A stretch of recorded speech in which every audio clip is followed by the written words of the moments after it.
Welcome back to the math warriors. उम्मीद करता हूँ आप सभी लोग स्वस्थ होंगे और इस कड़ाके की ठंड का आनंद ले रहे होंगे। आज की जो बात होने वाली है केवीएस पीआरटी की। देखिए, इंटरनल एग्जाम वहाँ पर चल रहे हैं, हो रहे हैं, है ना। केवीएस के अंदर जो प्रमोशन वाले होते हैं और बहुत सारी चीज़ें। अब अगली अपडेट आप लोगों की ही आने वाली है और वो कभी भी आ सकती है, तो उसका इंतज़ार किया जा रहा है। लेकिन मैं आप लोगों से बोल रखा कि फरवरी में एग्ज़ाम नहीं होना है तो फिर नहीं होना है। आप किसी के बहकावे में ना आए, फर्जी के। और जैसे ही कोई ऑफिशियल अपडेट आती तो आपको इस चैनल पर मिल जाएगी। लेकिन अब आप लोगों को धीरे से, मतलब ये आपको मान लीजिए 26 जनवरी तक या जनवरी लास्ट तक पूरा सिलेबस यार कवर कर लो। किसी भी तरीके से मेहनत करके लगे रहो, है ना, क्योंकि फिर प्रैक्टिस का ही मजा है। ऑनलाइन पेपर होना, अगर आप प्रैक्टिस एक अच्छी नहीं करेंगे तो आपको दिक्कत आने वाली है। इसलिए अगर आप एक अच्छा स्कोर बूस्ट करेंगे, और सुपर टेट भी आप लोगों को इसी वर्ष देखने को मिलेगा, और यूपी टेट आपको आई थिंक फरवरी लास्ट या मार्च के फर्स्ट वीक में देखने को मिल जाएगा नोटिफिकेशन। चांसेस पूरे बने हुए हैं। तो यूपी टीटी भी होना है, बहुत सारी चीज़ें, तो उसमें बने रहें, अपने जो है लगे रहें पढ़ाई कर। आज हम बात करने वाले हैं केवीएस पीआरटी की बेस्ट बुक के बारे में, जो कि चक्षु प्रकाशन की है।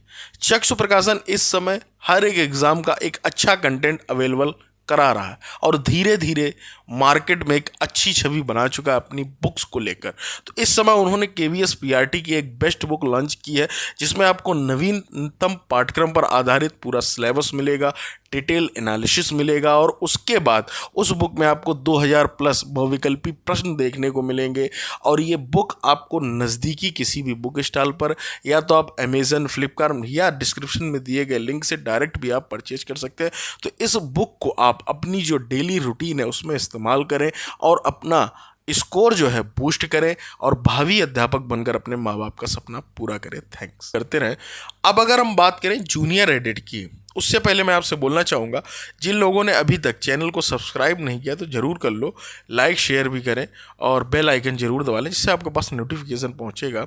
और दूसरी बात, जिन भी बच्चों ने, चाहे वो जूनियर एडिट को, KVS PRT, super TET, UP TET, हमारे ऑफिशियल टेलीग्राम को, मैथ वॉरियर्स को जरूर ज्वाइन करें। डिस्क्रिप्शन में लिंक है, कमेंट में पिन है, आप वहाँ से डायरेक्ट चले जाएं। वहाँ आपको क्विज़, बहुत सारा कुछ मिलेगा। धीरे से 26 जनवरी के आसपास मैं रेगुलर क्लासेस भी चालू करने जा रहा हूँ। ठीक है, ये बिग अनाउंसमेंट है आप लोगों के बीच में, उस पर काम चल रहा है, टीम लगी हुई है, पीडीएफ्स तैयार हो रहे हैं, और बिल्कुल फ्री रहेगा। कोई कंटेंट पेड वगैरह कुछ नहीं रहेगा। जो पढ़ाया जाएगा एक अच्छी पीडीएफ के माध्यम से आपको मिलेगा, और अच्छा कंटेंट देने की कोशिश करूँगा। सीमित कंटेंट, ज़्यादा जो है इफेक्टिव, है ना, जो हर एग्ज़ाम में प्रायः इफेक्टिव कंटेंट होगा, है ना, उस पर काम करेंगे हम लोग। क्योंकि कचड़ा तो बहुत कुछ मार्केट में पड़ा हुआ है, उससे लेना देना नहीं। अब बात कर लेते हैं, चलिए जूनियर एडिट की बात करें। देखिए, जूनियर एडिट जो शिक्षक भर्ती कोर्ट केस वगैरह चल रहा है, तो आज जो सुनवाई होनी थी, सुनने में आ रहा कि अब वो 9 फरवरी को होगी, वो लास्ट डेट होगी। ये सारा कुछ चल रहा थर्ड पार्टी और वो सब, उन सब मुद्दों से हटकर देखिए वो चल रहा है, वो मुझे भी पता है, आपको भी अपडेट है। कई सारे ग्रुप्स बने हुए हैं टेलीग्राम, और उन पर अपडेट्स हैं सारी। लेकिन उन सब अपडेट से हटकर वो अपडेट आप लोगों को पता है, वो मैं बताऊंगा, कुछ मज़ा नहीं आने। लेकिन एक खबर ये निकल कर आई, अब अफवाह है, सच्चाई है, क्या है, उसके विषय में बात नहीं करने वाला हूँ, ना किसी के व्यक्तिगत मैं टिप्पणी करने वाला हूँ, है ना, क्योंकि आप एक प्लेटफॉर्म बोल रहे, टिप्पणी करना गलत है। मुद्दा निकल कर आया कि स्कूल स्तर पर आरक्षण होगा। ये एक बात निकल कर कहीं से आ रही, ठीक है। मेरा धर्म ये बनता है, ये है क्या, ये सिस्टम क्या है ना, स्कूल स्तर पर आरक्षण कैसे होगा, ये समझाने के लिए। क्योंकि आप लोग हर जगह कमेंट करें, मैंने हर जगह के कमेंट देखे, उसके बाद मेरे में भी आए कमेंट कि सर ये क्या नया बवाल है। तो उसको समझते हैं होता क्या है। देखो, जूनियर जो एडेड है विद्यालय, पहले भी स्कूल स्तर पर ही आरक्षण होता था, आप लोगों को अगर ना पता हो। और इसी पर तो ये पेज फंसा हुआ है, ये भी मैं आप लोगों को बता दूं पेज कैसे फंसा हुआ है। बहुत सारी चीज़ें जो आरक्षण है वो स्कूल स्तर पर ही पहले भी था मैनेजमेंट में। अब कैसे होता है स्कूल स्तर पर आरक्षण, समझना चीज़ों को। जैसे मान लीजिए एक विद्यालय है, वहाँ पर 5 टीचर्स हैं, समझते जाइए एक पॉइंट को। अगर कोई उसमें से, मान लीजिए 2 जर्नल होंगे, एक एससी होगा, है ना, एसटी तो उत्तर प्रदेश में आबादी ज़्यादा है नहीं, ओबीसी होंगे 2, मान लेते हैं, 2 ओबीसी 2 जर्नल 1 एससी, इस तरीके से। अब किसी का रिटायरमेंट होता है, अगर जनरल सीट से रिटायरमेंट हुआ, समझते जाना दोस्त, अगर जनरल सीट से रिटायरमेंट होता है तो वहाँ पर जनरल की सीट खाली होगी। समझ गए कि नहीं, क्या भी नहीं समझे? तो उस विद्यालय में बोला जाएगा एक सीट जनरल की खाली है। अगर कोई ओबीसी का रिटायर होता है या किसी कारणवश कुछ भी होता है तो वहां पर बताया जाता है कि वहां इतनी सीट खाली, एक सीट ओबीसी की खाली हो गई, या फला विद्यालय में 2 सीट ओबीसी की खाली। ये तो जब भर्ती होती थी, समझते हैं ना चीजों, इससे पहले जब मैनेजमेंट खुद करता था तो उसमें साफ साफ जो पेपर में कटिंग निकाली जाती तो होती वो धांधली से ही, दुनिया को पता है कि कैसे क्या होता था, सब इंटरव्यू वगैरह सब ड्रामाबाजी होती थी, ठीक है।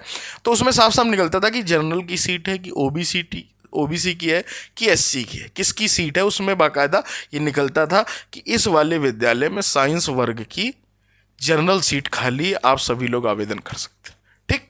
तो उस तरीके से भर्ती प्रक्रिया पहले होती थी। तो वही कुछ पेच फंसा हुआ, क्योंकि इस बार जो इनके पास डेटा आया वो ऐसा आ ही नहीं पा रहा कि मतलब ये अपने हिसाब से पूरा उन पर एकदम से रॉब बना पाए या आरक्षण की, क्योंकि चीज़ें इन्होंने खुद नहीं क्लियर की। भाई आपके अधिकारियों ने पहले खुद, भाई अगर वैकेंसी पहले मंगा लिए होते, पूरा डेटा निकाल लिए होते, पहले उसमें संशोधन कर दिए होते ये सारे मुद्दों पर, जो मैनेजमेंट वाला अलग है।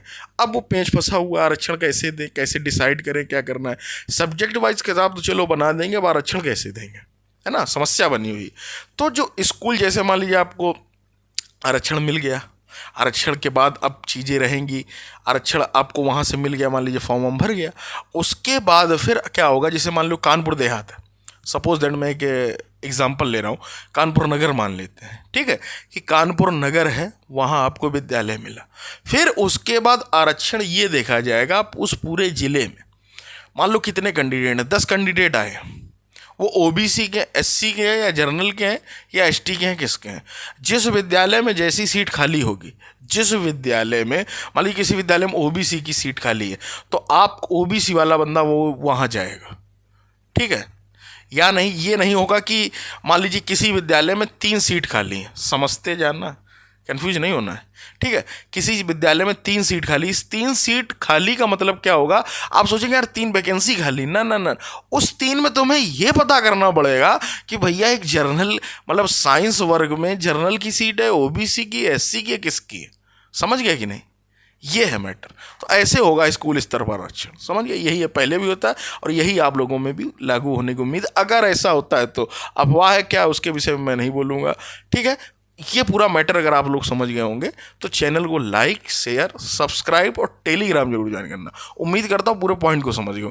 मान लीजिए आपका जो भी जिला है, आप कहीं के भी रहने वाले हैं, गोंडा, बस्ती, गोरखपुर, इलाहाबाद में है, आपको इलाहाबाद जब मिला, इलाहाबाद में आप किसी विद्यालय में गए जूनियर एडेड में, उनसे पूछा भैया कितनी सीट खाली, उन्होंने कहा 3 सीट खाली, तुमने कहा 3 वैकेंसी होगी, लेकिन वो 3 वैकेंसी नहीं, वहाँ तुम्हें एक चीज़ और पता करनी पड़ेगी कि साइंस वर्ग में या आर्ट वर्ग है या हिंदी वर्ग है, उसमें ओबीसी की सीट खाली, और ये किसी भी मैनेजमेंट विद्यालय में आप चले जाना, ठीक है, वहाँ आप पूछ लेना जाकर कि कितने सीट खाली हैं। उसके बाद ये भी पूछना कि आपके विद्यालय में जर्नल की सीट खाली कि एससी की, तो तुरंत बता देंगे, उनको सब पता रहता है, विद डेटा उनको सब पता रहता है, अपने विद्यालय का सब पता रहता है, ठीक है। और ये इतनी चीज़ें अगर मैं आपको इतने अच्छे से समझा पा रहा हूँ तो आप बस इतना समझ लीजिए कि मेरी वहाँ बहुत अच्छी नॉलेज है, घर के ही सदस्य नौकरी कर रहे हैं जूनियर एडेड में ही, और एक नहीं कई लोग,